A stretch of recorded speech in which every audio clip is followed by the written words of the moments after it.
Shemai. It's now November, the season is definitely changing, we're certainly in autumn now. It's a lot wetter, a lot more damp, you can probably hear the stream running behind me. And we're going to be out having a look for what I consider to be probably the most important part of lighting a fire, and that's tinder. Now tinder is that sort of bundle of nest-like material, soft, fluffy, very fine stuff that will take either a spark or an ember if you're making fire by friction. Now some of the things we're going to be looking for, and it's going to be very much opportunistic today, we'll just see what we can find as we're out walking. But I'll be looking for things like cramp ball or King Alfred's cakes, which is that black fungus that grows on dead ash. We'll be looking for the soft sort of fluffy tops of clematis or old man's beard, things like the fine bark off honeysuckle, the tops off willow herb, that fluffy top off willow herb, the very dry dead insides of wood called punk, which takes a spark really well, and there are a number of other things. But as it stands at the moment, I don't know what we're going to find, so we'll see what we come across as we go, so come and join me. The first thing I've found as I'm walking along the trail here is there's been trees and unsafe trees taken down in the past, cut down. But up here, I recognised it by its bark on the ground up by here. This here is cherry bark and cherry logs. So here, and you can tell by these marks, these sort of rings around the bark. Now cherry bark, like silver birch, is high in natural oils which burn really well, so, and it also naturally peels away, so you can see this is really wet. But if I take a little bit of that, don't take any more than we really need, and I'm going to pop that into my pocket, and I've usually got odd things in my pocket like this, or even, I'm not sure what's in that pocket, other bits and pieces, but I can pop it in there and that can just start to dry in my pocket. It would probably burn if we could put it to a flame, but I'm not sure, whoa, especially when I'm dropping it, I'm not sure that would yet take a spark. So we'll just pop it in my pocket and dry it off, and we'll have a look at that a bit later. These cut log piles are proving to be a bit of a gold mine for me today, because I could see the bark first up there, just up by there, pile of logs, and I can see that it's ash. Now I know the minute I spot ash that I'll be looking for King Alfred's cakes or cramp balls, and lo and behold, look at these growing on the ends, and actually underneath that fern is an absolute cracker. So as with everything, if you take anything, you take only what you need. So I'm just going to take a small one of these King Alfred's cakes here, and again pop it in my pocket. It'll help to dry it out a little bit, and then perhaps I'll have a look at that later.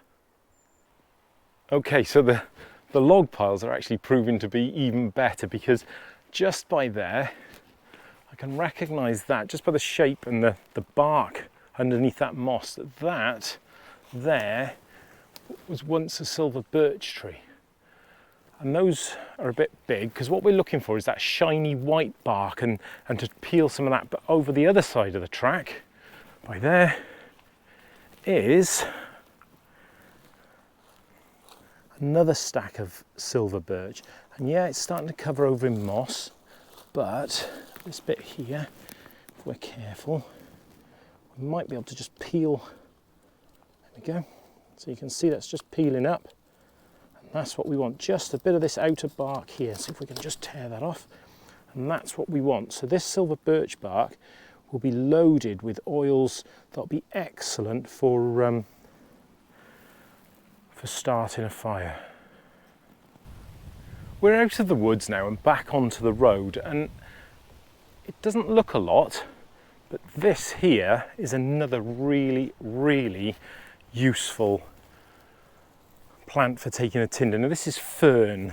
You can see, there we go, how it grows, and these tops here, very fine, you can see there.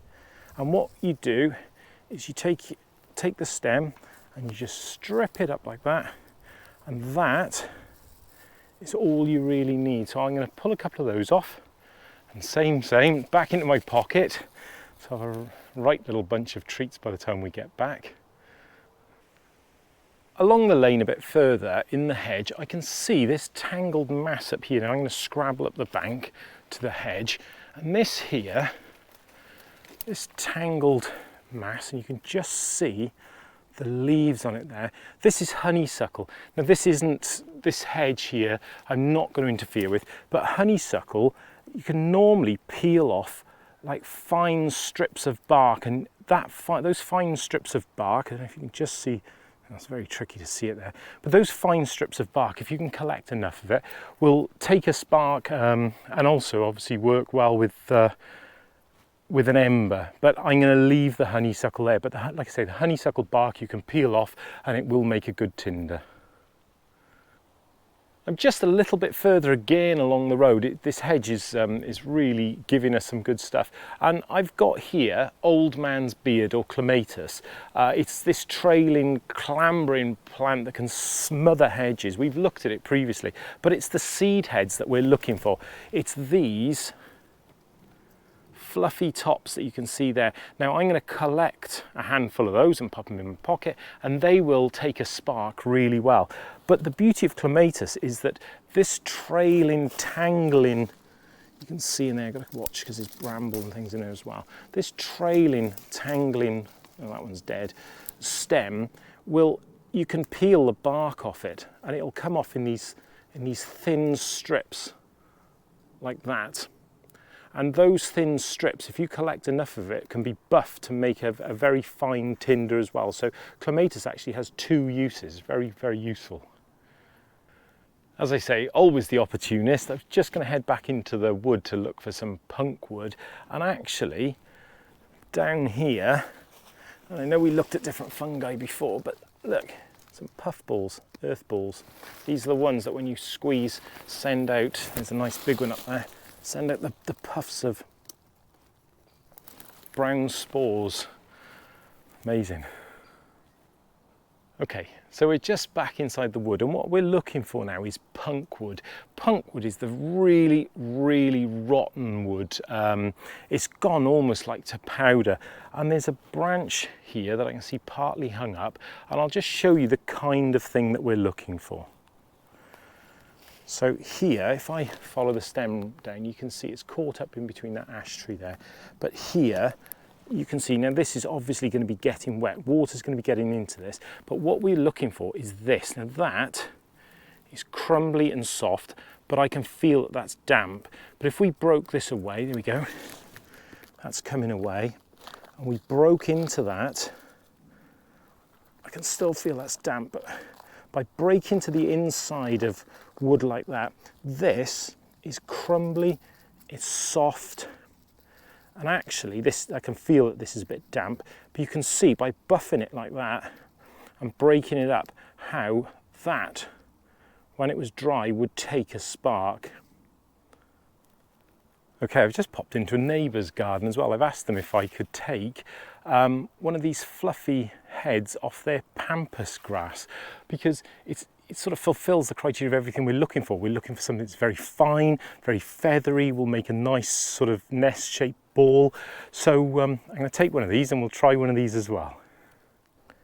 On this rough patch of ground here, I've just found this fine feathery tops here, and this is a type of willow herb. So what I'll do with this is just take these tops, you can see how light it is, it's all blowing away. Take some of that, and then we'll be able to buff that and make it into another tinder. So I'll keep this once I've collected it, and we'll take that back as well.